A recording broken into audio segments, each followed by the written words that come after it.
So should you be worried about this? As we were indicating here, there are already gas lines forming in large swaths of Great Britain. It's hard to get the gas because it's very difficult to get it shipped to stations right now because of the supply, shortage that we're dealing with. So those gas lines that have been, becoming a predominant scene right now in Great Britain, could they come back here? For those of a certain age, you'd remember the early 70s and the late 70s when that was quite common.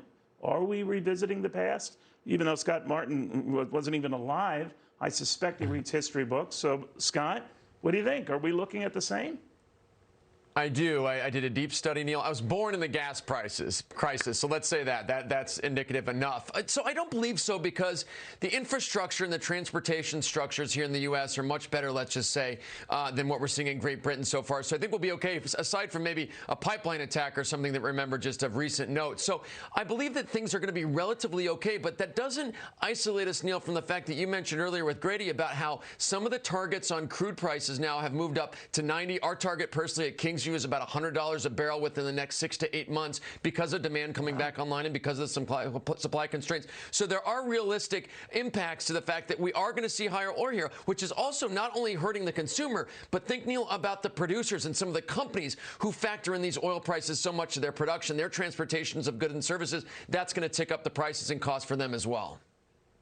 You know what's weird about it, though, if you think about it, Scott, normally supply and demand and more demand for existing supply is a good indication for an economy that things are beginning to fire up post-pandemic and all the Delta variant issues notwithstanding, we're humming again. Or is there something more going on that we have to worry? There's such a thing as humming, and then all of a sudden, things get out of hand with that, and inflation gets out of hand, and you have the Jerome Powell, who has long been saying all this is transitory, acknowledging, guess it's not. What do you think? Yes, and then the music stops.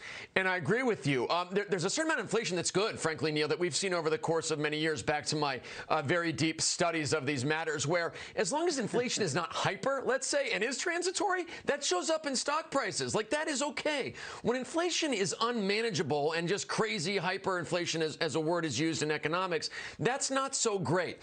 What I do believe is different about this time around is that typically inflation is too much money chasing too few of goods. Again, definitions I've read about in the history books. Today, though, we have sort of a lot of money chasing way too few of goods. And that goes back to the things you talked about with Grady and throughout the show today about some of these supply concerns we have, yes, and the fact that we don't have the labor to support the needs that we have to kind of facilitate the delivery of those goods and services. So we need to rectify that. And that's one big concern that we have at Kingsview now and how we're managing money for our clients is that making sure that that labor force comes back online, because now we have, according to the latest JOLT survey, Neil, about 10 million jobs that are available and ready to be taken by everyday Americans that are not being filled. And so we need to get that production back online so that we can facilitate or at least alleviate some of those supply issues and some of the delivery issues that we're seeing around the world.